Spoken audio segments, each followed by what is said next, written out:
nouveau rebondissement dans l'épisode de Koh-Lanta diffusé ce mardi 16 mai sur TF1.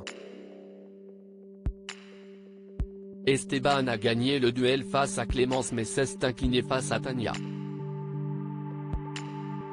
Il est à nouveau éliminé du jeu.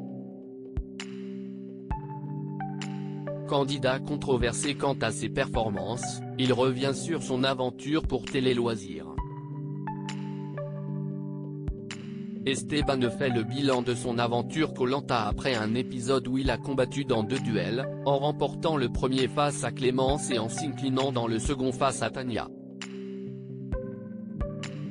Son retour dans le jeu n'aura été que de courte durée puisqu'il est de nouveau éliminé, cette fois-ci définitivement a priori.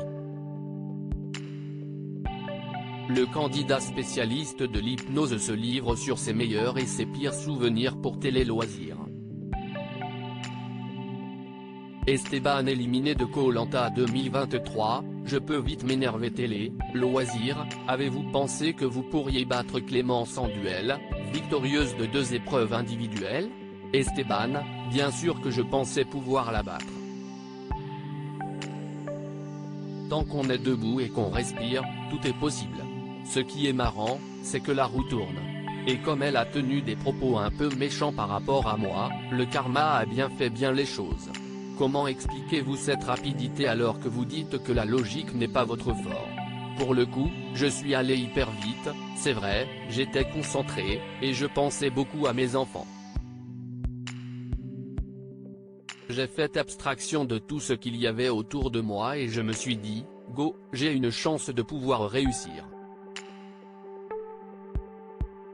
Mais c'est vrai qu'à la maison dans ce genre d'épreuve de bricolage, quand je monte un meuble, je peux vite m'énerver si je n'arrive pas à faire rentrer une pièce dans une autre. Là je n'avais pas le choix, il fallait que j'y aille, c'était elle ou moi donc j'ai donné le meilleur de moi-même.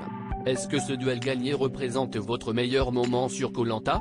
C'est un bon moment parce qu'il m'a permis de re-rentrer dans le jeu mais il égale la sensation ressentie quand j'étais sur le bateau et que j'ai découvert tous les aventuriers ou l'épreuve des catapultes et que j'ai pu faire gagner mon équipe, épisode 6 diffusé le 28 mars, note de la rédaction.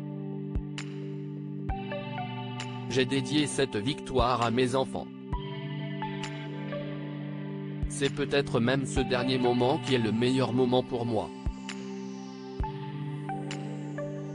Esteban dévoile ce qui s'est dit dans la résidence du jury final, c'est Clémence qui était la plus affectée. Vous retrouvez ensuite Tania qui vous apprend que Quentin devait voter contre vous alors que vous lui avez donné le vote noir et vous le regrettez. Le dites-vous directement à Clémence dans la résidence du jury final? Effectivement, je vais directement le lui dire. Les garçons, note de la rédaction, mènent bien leur barque. C'est Clémence qui était la plus affectée par ça, elle ne s'y attendait pas du tout. Mais moi je me suis aussi fait avoir, il a bien mené son jeu. C'est ça aussi Koh-Lanta, ça m'a amusé. Un vrai coup de maître. Je ne m'en doutais pas une seconde. J'imagine que cette annonce pourrait avoir des conséquences sur les votes si Quentin était en finale. Bien sûr. Ça a fait un effet boule de neige. C'est comme une poudrière. Je découvre aussi plein de choses en visionnant les épisodes. Je ne connaissais pas l'alliance des 4 fantastiques, même si, en ayant commencé le jeu ensemble, ça paraît normal. Mais je ne pensais pas que les garçons avaient décidé dès le départ de se faire une promesse d'aller jusqu'au bout ensemble tous les 4. Quand vous êtes bel et bien éliminé face à Tania, pensez-vous à un potentiel abandon qui vous ferait revenir tel le phénix dont vous parlez dans l'épisode? Oui, c'est vrai, j'y ai pensé. On l'espère toujours. Koh-Lanta, c'est paradoxal, on est au bout de nos limites quand on sort mais on est maître dans le jeu même si c'est dur à tous les niveaux. Quand on sort, on n'a qu'une envie, c'est d'y retourner. En tout cas, tout est possible. Esteban revient sur son parcours dans le jeu de TF1, c'était parfois l'enfer sur Terre. Vous-même, avez-vous déjà pensé abandonner?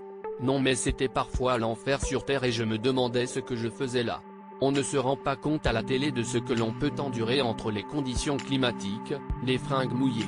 Abonné a pu me traverser l'esprit mais c'est tout. Qu'est-ce qui a été le plus dur à vivre? C'est la nourriture, la faim. J'ai fondu comme neige au soleil. J'avais besoin de manger. J'ai habituellement une bonne condition physique mais quand je fais de bonnes séances de sport, je mange ensuite un bon plat avec des protéines, du poulet. J'ai un grand gabarit, 1,90 m, et le fait de ne rien manger, ou très peu, ça se résume à 3 grains de riz, change tout. On ne peut pas savoir quand on n'a pas été confronté à ça. J'ai vite perdu en masse et je ne m'y attendais pas. Même les sportifs de haut niveau font une diète, mangent 5 fois par jour quand ils font leur préparation. Et puis, je mangeais les mêmes portions de nourriture que les filles qui mesurent 1,65 m. C'est toujours le dilemme. Vous trouvez ça injuste? Non. La parité doit être respectée mais il ne faut pas se voiler la face, en mangeant la même chose avec des gabarits si différents, on est forcément impacté, et notamment sur les épreuves. Mais c'est le jeu et je ne m'en suis jamais plaint. Je ne me permettrai pas. C'est aussi ça Koh-Lanta, on est dans le même bateau et la même misère. Repartiriez-vous dans une autre aventure? Si j'avais la chance d'être appelé pour un nouveau Koh-Lanta, oui bien sûr, je serais le premier à y retourner mais avec une préparation différente. Je me préparerai au niveau du cardio maintenant que je sais à quoi m'attendre. Je serai aussi plus aguerri sur les conditions de survie, les techniques de pêche. Pour être cette fois à 100% de vos possibilités, personne n'est à 100%. Quelqu'un qui laisse c'est quelqu'un qui mange, qui dort bien, qui ne s'est pas fait piquer par les puces de sable. J'ai aussi fait ma première grosse commission aux toilettes au bout de 28 jours. C'est incroyable et en même temps on ne mange rien alors c'est normal. Personne sur cette terre ne pourrait dire être à 100% dans ces conditions. En revanche, j'étais à 100% sur les épreuves parfois, je me donnais à fond. C'est ça la bonne réponse, sans avoir à donner de pourcentage. À lire aussi Esteban, Koh-Lanta, le feu sacré, choqué par les propos méchants de Clémence, devant moi, elle me disait le contraire.